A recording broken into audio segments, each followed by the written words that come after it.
feel like we can run the table. I really do.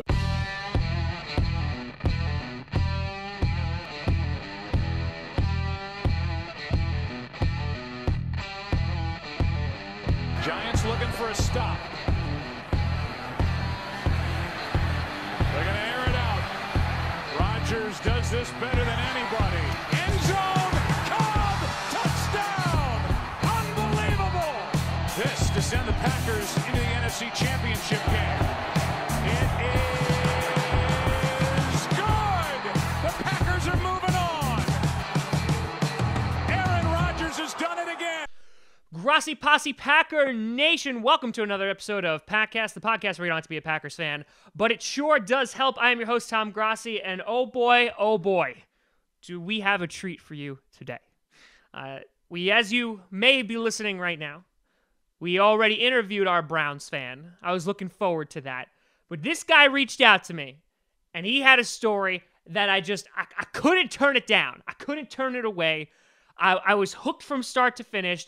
I know I'm putting a lot of pressure on it, and right now he's like, crap, I really hope I deliver, but I have no doubts that he's going to deliver, and so we have Browns fan, Dublin native, now in Cleveland, we have Garret. Garret, how the heck you doing, buddy, and thanks for being on the show. I'm great, Tom. Thanks very much. Thanks so much for having me. Delighted. Absolutely, man. I gotta say, when I reached out to the Browns fan base, I didn't know what to expect. I didn't know if I was going to get anybody. And that has happened before. Because, listen, you guys, it's a little bit of a rough season. I didn't know how I would be welcomed. But I have to say, your fan base has just been delightful. Well, yeah, I mean, to say that it's been a rough season is probably the understatement of this and many other seasons, I would say. But that is one thing that the Browns fandom is spectacular in that regard. Yeah. And that's part of why I became such a Browns fan so quickly, I think. Yeah, and I have to say, like, you told me, so born and raised in Ireland, yes? That's correct. Okay. And so when you were introduced to American football, you could have chose from any team at 32 wonderful teams. And you chose the Cleveland Browns. I feel like somebody gave you like a really bad sales pitch. Was like, listen, they're just not getting enough coverage. They're they're the greatest team. They've won 1 million Super Bowls. And then you're like, okay, I'll be a fan. And then someone was like, yeah, just kidding. Never mind. Like, man, I have to say, and for you to stick with them, my hat is off to you, sir. Well, there's kind of a caveat attached to why I became a Browns fan. So basically, I've been growing up around. I've been kind of like following the NFL, sort of like at arm's length, let's say, for a long time. And I never really picked up like my team. Mm-hmm. And then about 5 years ago, I met my now wife. She was on vacation in Ireland, and I was living there, obviously. And she's from Cleveland, Ohio. Okay. So we started dating and whatever, and then we decided that we would get married, and I was going to move to the US. And basically that was it. My decision was made for me in that regard. You don't come to live in Cleveland and then really get a choice about what team you get to support. I do have to say, they did give me the option. They did say, they did say you can pick any team you want as long as it's not the Steelers or the Ravens. But I mean, I knew that like it wasn't really a choice. It was like it was sort of like one of those like you can pick any team you want, but if it's not the Browns, we'll never speak again. Yeah, exactly. It's like, we are not going to get married. You are not moving to the United States. But basically, yeah. Basically, it was implied force. Pretty much. And I mean, like, I suppose I can say this now. At the time, I kind of thought to myself, well, like, winning isn't everything. If winning was the most, if winning was the most important reason for being a fan, we'd all be Patriots fans right now. Oh God! But yep. 3 or 4 years down the line, I'm kind of thinking like, Mercy. Yeah, Mercy. Yeah, because listen, like you said, winning, you're 100% correct. Winning isn't everything. But when you're sitting at 0-12 and you've won one game in the past 2 years, it might not be everything. But can it be like a little something? It should be something. Yeah, it should definitely be a part of something, all right. Yeah, I mean, it's, I just, there are no words really at this point. I feel, and when I first came to Cleveland, you know, and I was, because I've been growing up in Ireland, a big rugby fan, and a big fan of Irish rugby. Yeah. We have an international team, and like when I was a kid, the Irish international team, like it stank. It was the Cleveland Browns of international rugby. Okay. But we came good, and like we won a couple of championships a few years ago, and right now we're one of the Irish rugby, the international team in Ireland is one of the best in the world. So I was like, I understand how to be, you know, I know what it's like to be a Browns fan. I get like how it is to lose all the time. And my in-laws were like, no, you do not understand. You don't know. And don't you come around here saying this sort of stuff. And they're like, wait, how many championships did you win? And I was like, oh, we won like 3 and 4 years. And they were like, get out of this house. Get out. You don't understand anything. So, that's phenomenal. Okay, so you're coming into this house and you're like, okay, listen, guys, I'm trying to emphasize with you. I'm trying to like show some empathy, right? I know what it's like to lose. And now you're sitting here like 5 years later going like, I had no idea what it was like to lose, because yeah, it's not easy being a Browns fan. It's not, and I have a different kind of perspective on it because I'm new. I didn't grow up with this, and my attachment to the Browns as a team are totally related to, like, you know, how much I actually like and enjoy and love living in Cleveland now. And yeah, there's like that fandom spirit that's attached to the Browns. But like, I think I mean, I have there's so many fans that just, they have like these deep rooted opinions on the Browns, and they've been thinking that way about the Browns for 30 years. Yeah. And they're not going to change. And I think some of that, like the quarterback issue, obviously, is like the biggest bugbear for most Browns fans. Like that really upsets them. And my take on that, I think my take is a little different on that. I kind of feel like, you know, if your quarterback keeps on being a bust, then, like, you know, it's always you. Maybe it's not always the quarterback that's the problem, right?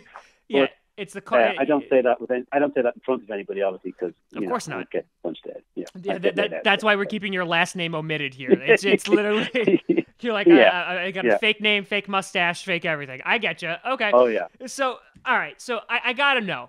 All right. So because you are, if as far as I know, in the 3 years, you're the first international fan that we've had on the show. And I'm just, again, I just can't get over the fact that it's the Browns, but. So growing up in Ireland, obviously American football is not the most popular sport. I don't even say football because that's sacrilege. I am very well aware, like, it's not real football. I would never make that mistake. But that being said, you know, as the NFL has slowly started to progress overseas and, like, you know, start to reach and expand, and they're having, you know, 4 London games a year, and they're trying to tap this international market.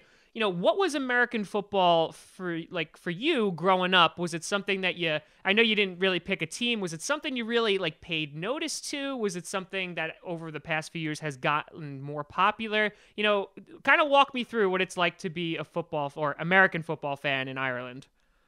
Well, as a kid, I remember that the American football, quote unquote, was on once a week. I think it was either Saturday or Sunday mornings for an hour, and they would just show like a highlight rundown of what happened in the NFL that week. And I just remember in school we used to watch it almost like you would watch the WWF, or WWE as it is now, because that's almost what it was to us. We had no understanding of the rules or how the game was played, but like we could tell that, you know, it was like kind of almost gladiatorial, and it was just super cool to us.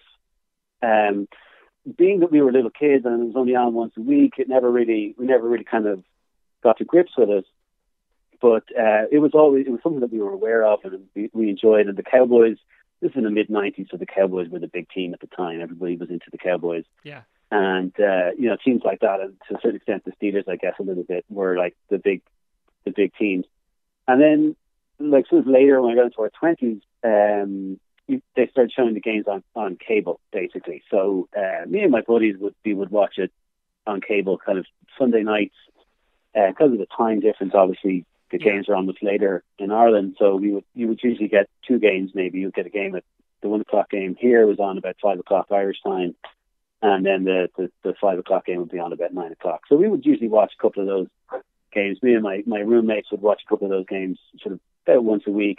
I mean, we really did it in the spirit of things. We would just get together. A few people would come over. We'd drink a few beers, eat some bad food, and kind of watch the games and just sort of, talk trash and shout at the TV, stuff like that. So it kind of started to pick up, obviously, figured out the rules, kind of learned a little bit about, how do you do it, what's going on, when should you go for an onside kick, or, all that kind of sort of stuff. But really, it's like you said, it's definitely not the most popular sport, but like it is.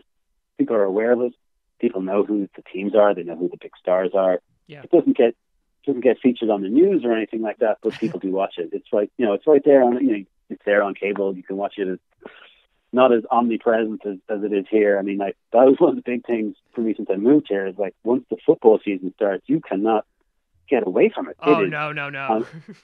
It is on every TV station, and it's on 4 nights a week or 3 nights a week, I should say. And it's all anybody talks about. I mean, and that's great. I love it, but sometimes I'm just like, yeah, holy cow. Yeah, it's kind of hard to escape, and I would say it's actually gotten progressively worse over the years. Not like football, but like the coverage and just like how much there is.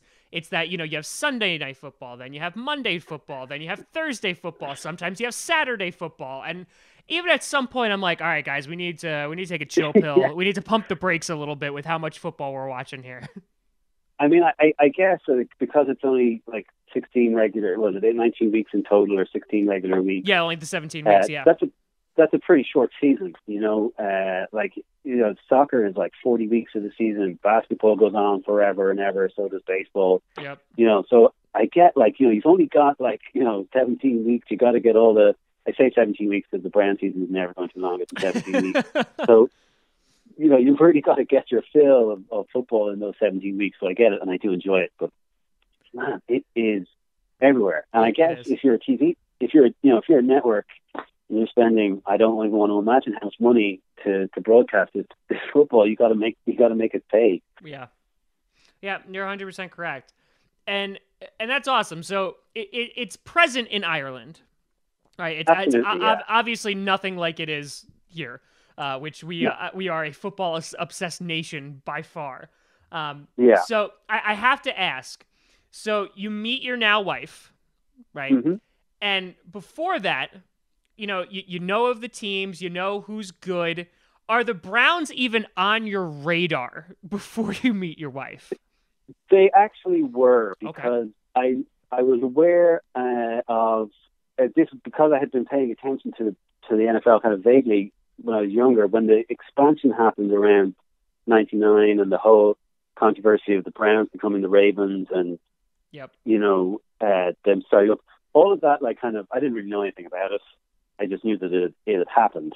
So I knew that the Browns was one of the old teams of the league, one of the, one of the most historical teams of the league. And that was they were on my radar. I want to say I had probably picked up a few jokes. There's a great line in 30 Rock where Jack Donaghy says, Thursday night football is nothing but Browns games now, so I'm totally tanking the network. Or something to that effect. So it was on my radar on that level. I was like, these guys probably aren't the best in the league. And my wife, in fairness, she never tried to mislead me on that one. She was like, I remember her saying to me, she's like, well, because we went to see a Browns game when we were dating, and I came to visit her in the States and went to see a Browns game. And she said, just be aware, Browns fans celebrate first downs like other teams celebrate touchdowns. And I kind of laughed, but then we were there and it happened, and I was like, oh, you weren't kidding. Oh, it's this bad. Yeah, pretty much. So, at least I feel I was worried that it was one of those catfish moments right? Like she's like, "Oh yeah, like I'm a Patriots fan," right? And then like she smuggles you in and like gets you into Cleveland and is like, "Psych, I'm actually a Cleveland Browns fan." And you're just like, "No, now I'm trapped." No, I'm at least glad that like she didn't misadvertise in any way, shape, or form. But no, she didn't. And it's not in my kind of nature to be like a Pats fan or even a Steelers fan, because like you only get to pick like the winning team as your team when you're like 10 years old, or if your dad has been following them for 30 years. So I agree. we've been watching the NFL with my boys. We always watch the Super Bowl was the big one of the year, and like I always found myself kind of rooting for teams kind of like the Packers, to be honest, because it makes no sense to me that like there's a small town like Green Bay, which is I think it's only 100,000 people or something less than that. It's got like one of the premier franchises in world sports. Like that's incredible. How does that even happen? So it's something like that, tracks me to a team, and kind of the Browns has an element to that, where like the Browns won the World Championship the year before it was the Super Bowl. Like that's their claim to fame. Yeah. Like, so if they'd won it a year later, they would have won the Super Bowl. And I was kind of like, well, you didn't. So yeah. But that's I like that kind of element of it, that kind of thing to a team. So that's part of that as well, is attracting me to becoming a Browns fan. Yeah. Anyway. And listen, Garret, I want to let you know that here at Packast, we are very supportive. So if at any time that you're like, listen, honey, it's just the fandom's not working out. I talked to a very nice man. He is a Packers fan. He has jerseys that I could wear. We have a great fan base. I'm sure I have an extra cheesehead lying around. Garret, I'm just letting you know that my door is always open, and we're always willing to jump on board. You just send me a text, buddy, and I'll be there. Well, Tom, I have to tell you, like actually earlier this season, I was kind of like, I might sort of start paying more attention, let's say, to another team in the league. Maybe I might focus my attention on another team, just sort of whilst in between Browns games. And I kind of thought like maybe the Packers might be a good one. And literally the next time I looked at the internet, Aaron had broken his collarbone. I was like, oh, maybe I'll just see how this one. Oh, I see. I see, Garret. Okay, you know what? Before I commit to anything. All right, okay, I see it. All right, so you're just like, ooh, yeah, you know what? Never mind. We don't want another Browns. I don't want to just, switch over from the Browns who wear brown to the Browns that wear green and yellow. Okay, I see where you're going with that. No, I think you guys have a real good shot at running the table, as you say. Listen, Garret, that's the only thing that keeps me dreaming and waking up every morning. It's just that idea of doing that all over again. But like you guys, listen, like we're going through this, and you get to Cleveland, and I know you were telling me before, like it was really easy to become a Browns fan because you get there, you're there from Ireland, and I'm sure there's like a part of you that's like, man, I kind of wish, like you were saying before, I kind of wish like our team won, like just like a little bit, right? And so you were telling me before that it was really, really easy for you to become a Cleveland Browns fan, right? I think there was like a bar that you guys always went to. Like, so tell me about like how that you took a negative scenario, or what could have been a negative scenario, and turned it into, you know what, these are my people. Well, yeah. So actually, when I first came to the U.S., my wife and I, we spent a year living in New York City. She had a job there, and she'd lived there before, and we said, "Come on, we'll give it a go." And that was fine. So she was like, there's this bar. It's up on 91st, I think, and 2nd Avenue. It's called Manny's, and there's a Browns backers club that go to Manny's on 2nd every Sunday afternoon. Watch the Browns game. So shout out to them. And we would go. We didn't live very far away, so we used to walk up on Sunday. That was our thing, and go to the bar, watch the Browns. Have a pitcher of beer and eat some waffle fries. There you go. And that group of fans, they were there every Sunday. It didn't matter what was going on, what the weather was like, whether it was hot and sunny, whether it was cold and snowy, or how well or badly, we both know which one that is, the team was playing. They were always there. And it was the same people there every week, week in, week out, and they organized it. They made sure everybody had a good time, and they kind of all knew each other. They're all super friendly, and I sort of thought, like, this is what like a true group of fans is about. Yeah. There's nobody here, and so we were actually on the top floor of Manny's, and the bottom floor of Manny's is a Patriots bar. So, so the difference between the two floors was like incredible. The Patriots fans are all rowdy and cursing at each other and cursing at the other team, and then you come upstairs, and there's all these Browns fans just having a good time. And I just thought, and like sort of week 12, and Johnny Manziel has barely got a start, and he's stinking it up when he does start and everything else. And everybody's still there, still watching the game. Nobody left before the end.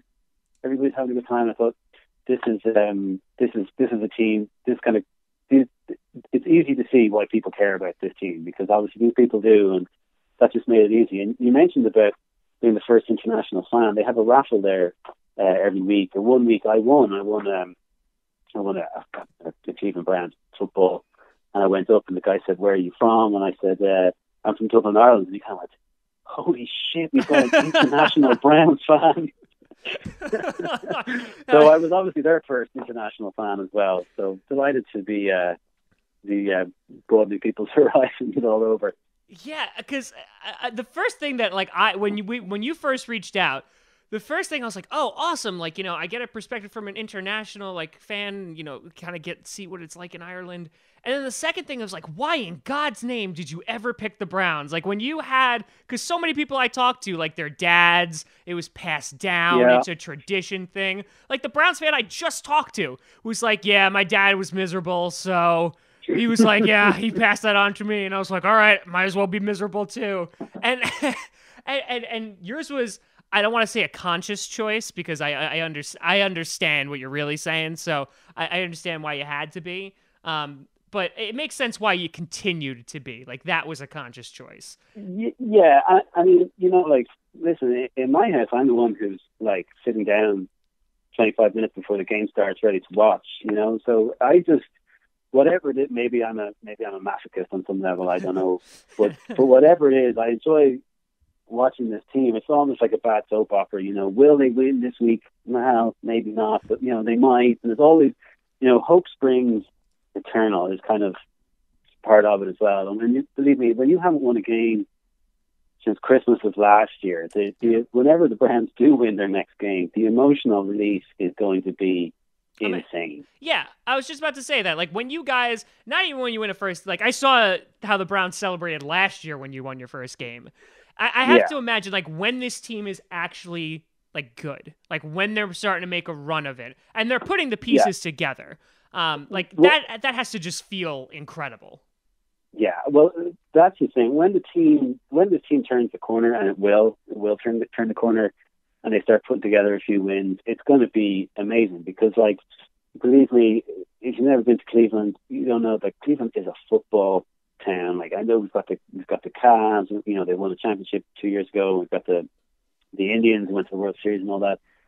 This city would trade all of that in for one shot at the Super Bowl. Yeah. Like, absolutely. This is like a football town, and the Browns are like, they're the heart, they're the core of this town. So, like, it's easy. I mean, I wasn't here when the team left back, I think it was 96. Like, I didn't even know where Cleveland was. But, like, you can still feel the people, like, they're upset about that still. Like, they still feel it. Yeah. And, like, I've even picked up, like, I hate the Ravens. I don't know why. I just know that I have to hate the Ravens. And I kind of, like, I really do hate the Ravens now. It's not just because people told me how they have to. It sucks. That's phenomenal. You've inherited hatred. It's kind of like, it's just wonderful. Seeped into me, I guess, through the radio, probably, I guess, from listening to the radio driving to work. And it's that damn radio. Yeah, the Ravens suck. That's phenomenal. That might be the greatest thing I've ever heard in my life. That's just like that inherent, like, hatred of just like, hey, 5 years ago, like, oh yeah, okay, it's the Ravens, and now you're just like, those pieces of garbage. Like, I know, right? I know. I think part of it is, though, I think the Ravens kind of hate the Browns too. Yeah. I think there's a little bit they really don't like it, because I know, like, the Steelers, obviously everybody's like, oh, the Steelers is our greatest rivalry. Like, we hate the Steelers, when people be talking about this game for weeks ahead of it. But I always kind of feel like the Steelers are kind of like, whatever. They're like, who are we trying to beat? The Browns? Oh, okay, whatever. We'll try to beat them. And Cleveland Browns fans are going insane. But I think like the Ravens really, that they hold just as much of a grudge against the Browns as we do against them. There you go. That's phenomenal. And so, like, you've obviously been a fan now for a while. You've seen enough Cleveland football to like diagnose like there's some problems here. Our lifetime. Like that you're watching it and you're like, oh, okay, they're not that great. And then like 3 years later, you're like, oh, okay, they're really not good. And then now you're like, okay, this is okay. This is I know what I'm getting in for. So let's talk optimism, right? Let's talk about some happiness and joy here. In that they're obviously, as we were just talking about, they're going to turn a corner. They are building through the draft. They're making some big moves. They're getting some players that are sticking. Josh Gordon is back, which is very exciting. Yeah. What do you think is really needed for this team? Obviously, there's the quarterback question, which has been there for years now. In that, from Tim Couch to Manziel to Old Man Whedon to Kaiser, maybe sort of, that you've had a carousel. I think we've had 26 starters in 19 years or something like that. Yeah, it's something insane. Something completely insane. For me, and I'll probably get beaten up for saying this somewhere, I just think that like the team and the organization just does not know how to win a game of football in the NFL. I mean, like literally, they don't know what is required to do that. So when they get into that clutch moment, like where you're down by 2 scores, you got the football, and there's 4 minutes left in the fourth quarter. They just don't know what they actually have to do in order to do that. And I think that's what this team really needs, is like a serious, genuine leader, somebody who has done this. They have won like, a bunch of, been either they've been a good quarterback, they've been to the playoffs, or the coach who's had a good career and has been to the playoffs. Something like that. That I think is like, there's a real absence of leadership on and off the field in this team. That's what I feel anyway. And I know a lot of other fans, they're kind of focused on winning that quarterback lottery. If we get a good quarterback, all our problems will be solved. And if we get a good quarterback in the next draft, or whatever, I think it's deeper than that. I think they need first of all, a good coach. I think Hugh Jackson has been a disaster. Frankly, I think he's like. I don't know if for Packers fans, people listening to this podcast haven't been watching Browns games, but like he's just made bad decisions, like just bad decisions with time management, with game management, calling the wrong plays, forgetting how many timeouts are left, using timeouts at the wrong time, all that sort of stuff at crucial moments in the games. And it probably hasn't cost us an actual game because we're so stuffed in most of them anyway, but it's cost us certainly opportunities to turn situations around. So I think we need a real leader there, somebody who knows just what has to be done. And then we do need another quarterback. I think to say that you're going to put Deshaun Kaiser, who I think is talented. I think there's actually talent all through this squad. Oh, sure. And that they could definitely, this team is underperforming at the moment. Like there's no reason why we should be 0-12. We should easily be 3 and 9 or even 4 and 8, which isn't even like, which is like, let's be honest, that's a really bad season. Oh, sure. Like, but that's where we should be, I think to put, like, you're going to throw Deshaun Kaiser into an organization that's really all backwards, and he has no experience, and you expect him to be able to turn it around. I don't think you can really ask that of any rookie quarterback. I think it's too much. And the guy that everybody talks about here is Carson Wentz, and how he's been passed on Carson Wentz, and that's the disaster of it, and look how good he is now. I think it's a big stretch to say if you put Carson Wentz into the Browns as a rookie that he's Carson Wentz. You know what I mean? I think I 100% agree.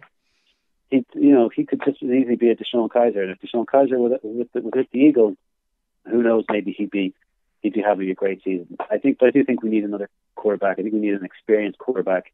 Kirk Cousins obviously is the kind of guy that everybody's talking about because he's kind of available, might be worth it. Yeah. I don't know if that's the answer, but I think something like that has to happen. And, it's not like we don't have the salary cap to deal to do it. So I think, find somebody.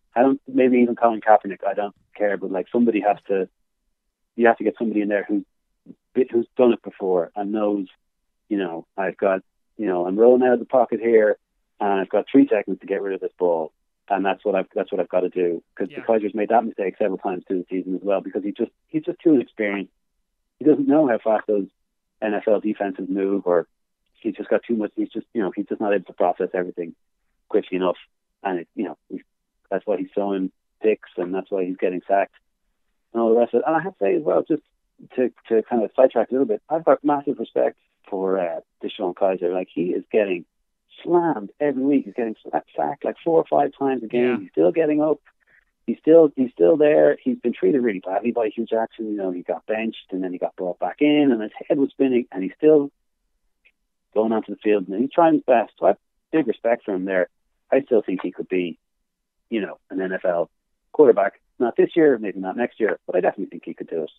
Yeah, and I think that one of the issues, too, with the Browns is consistency, right? This idea that you bring these people in, even if you just want to look at the position of quarterback, in that you're consistently having new quarterbacks come in who have to learn, they need time to learn the system. You see this like with RG3, you see this with you see this with a number of quarterbacks, in that they have to come in, they have to learn the new system, they have to play with these guys that they never played before. You're not surrounding them with like a ton of offensive talent. You obviously have Coleman, you have Josh Gordon, but Josh Gordon is like a throwaway in the air because who knows if he, how long he sticks around. Coleman has broken his hand twice. And so, you're not really doing them any favors. And so I think I agree with you. And it's interesting too, because I've talked to other Browns fans and they're thinking, that it's not the coach or, it is like you just said, like you need that quarterback. But even just having some veteran experience of like, okay, like here's what we need to do in this scenario, right? This is what we do. Like you said, you got the ball, you're down, you got 2 minutes left. Here's how you go and like put together a winning drive. And whether that is a Kirk Cousins, whether it is a Kaepernick, whether that's somebody, I think leadership will go a long way because you're also a really young team.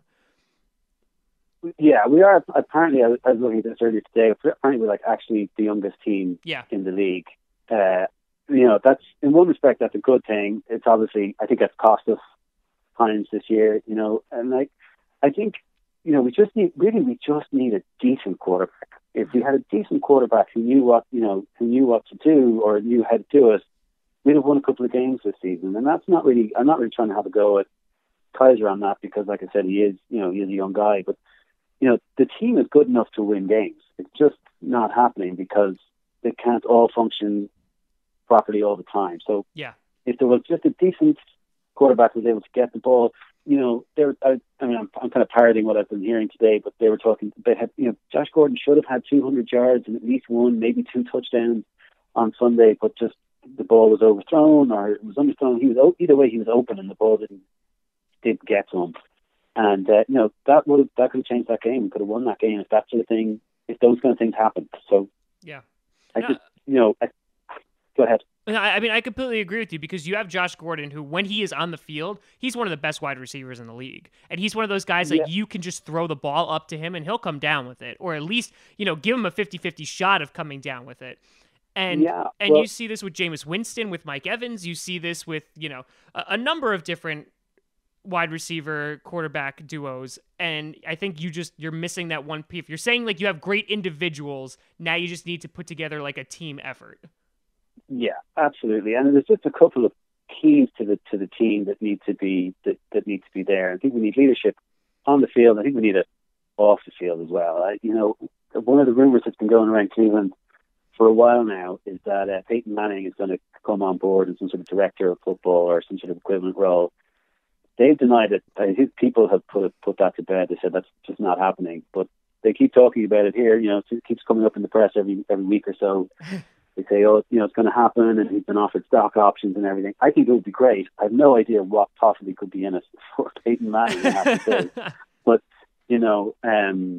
something like that, I think, is kind of something like something to come in like in a kind of Troy Aikman role at the Cowboys, just even to be a mentor, to be around, just to say this is how it's done. Because, there are guys like Joe Thomas and like Josh Gordon and all that, but they can only do so much, especially when they're in those roles that they're in, that they're not totally, they're not on the field generals in those positions.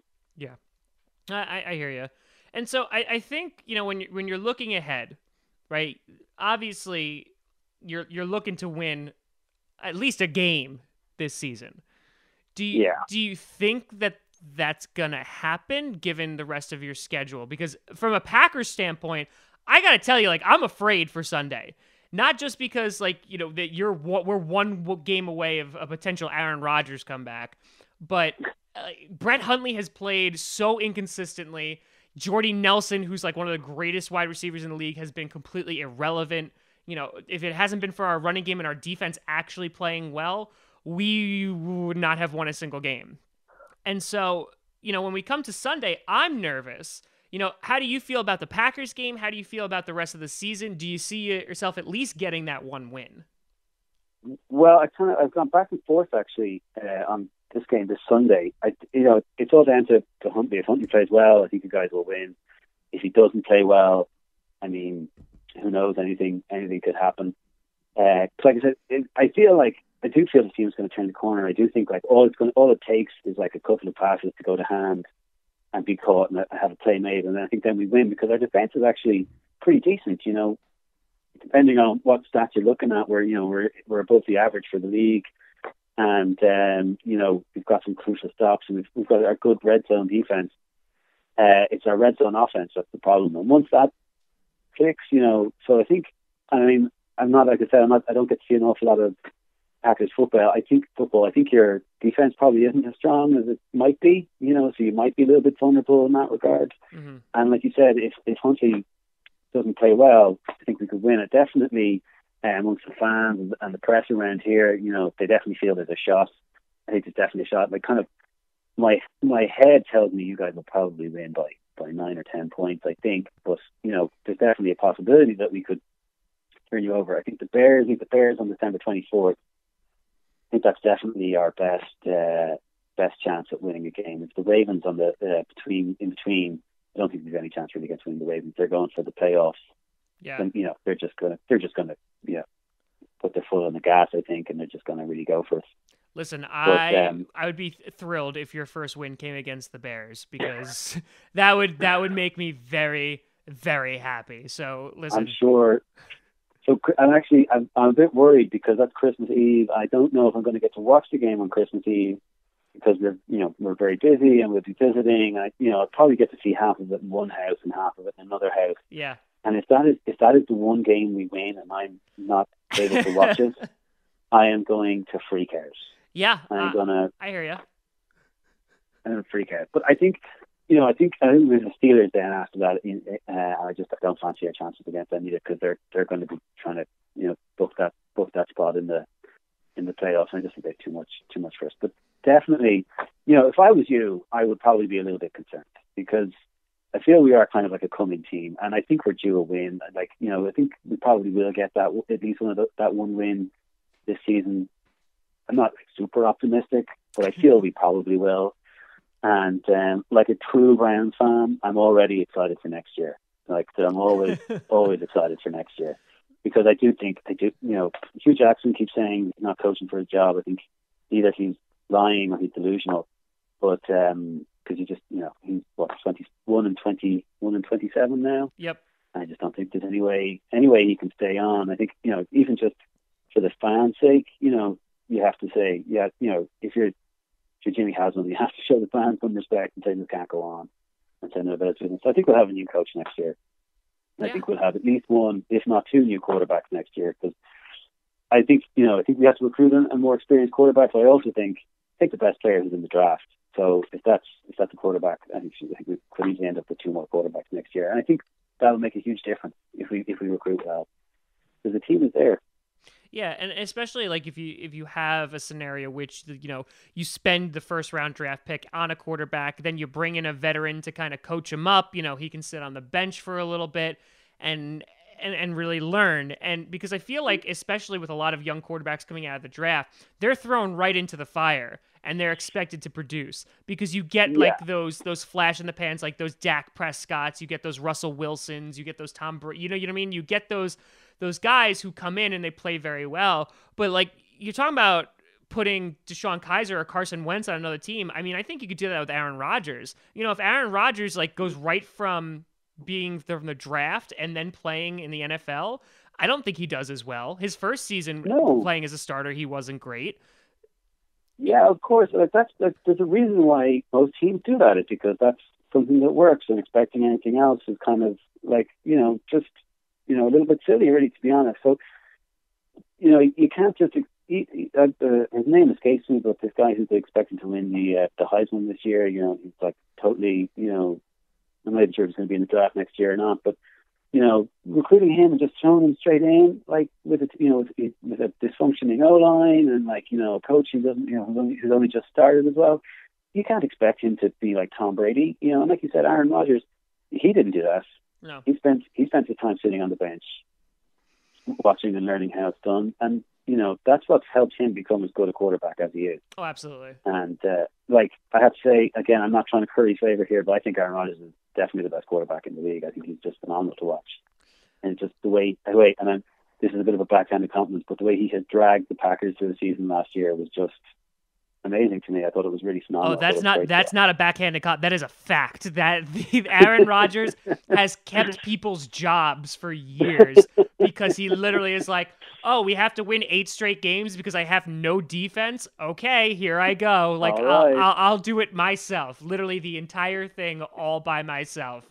I think he is the embodiment of I'm just going to have to score more points than they do. Yes. That's just kind of, that's how the only way we're going to win this game is if I score more points than they do, because, like you said, the defense hasn't been what it needed to be. No, not in any way, shape, or form. And talking about coaches, listen, there's one or two things that could happen this Sunday. One, we win and we have a potential Aaron Rodgers comeback.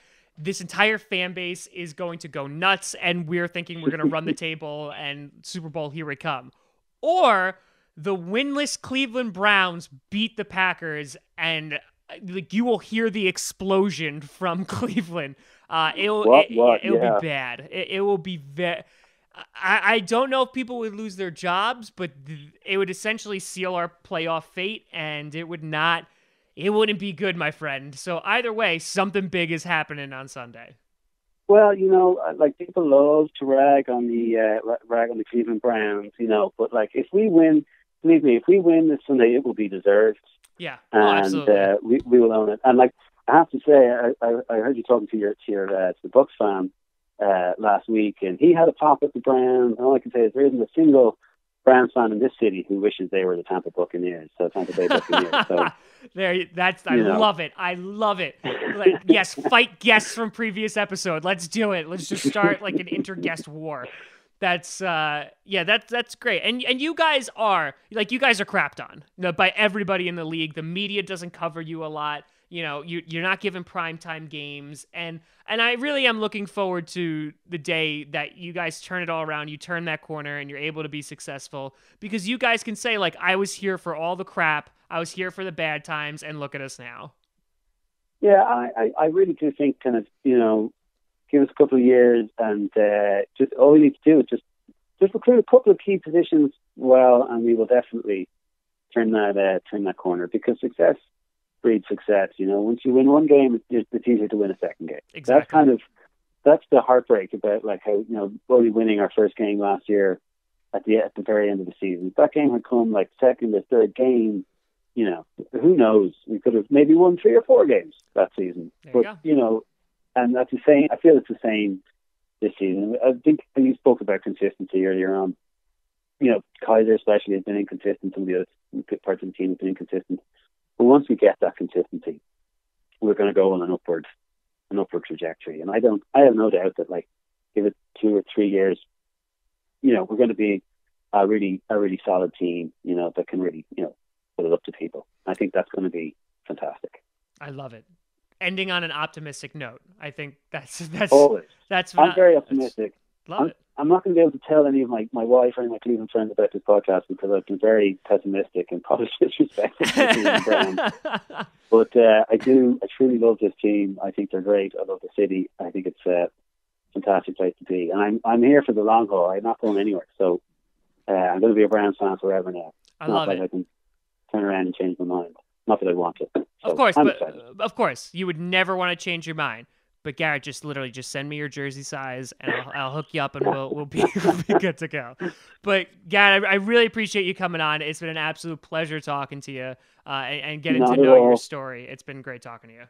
Oh, the pleasure's been all mine. Thank you so much for having me. Absolutely. And I would wish you good luck on Sunday, but I'm not going.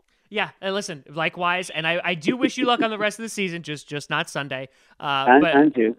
Exactly. And you know what? I hope we talk again. You know, when your team is doing a little bit better, maybe we'll be in the Super Bowl one day when Aaron Rodgers decides to carry them to the Super Bowl again.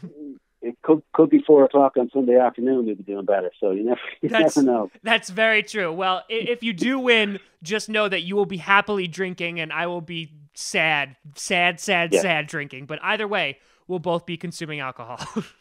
All right, buddy. Thanks so much, Tom. Really enjoyed it. Absolutely, Garret. I'll talk to you soon. Take care, bud. Take care now. Bye-bye. Bye-bye. Man, what a great episode. I love it. I love hearing that story. He's a guy from Ireland, and he picks the Browns. Listen.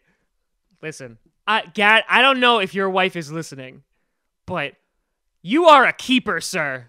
Keeper. Not only do you have the sexy Irish accent, but you chose the Cleveland Browns for your wife.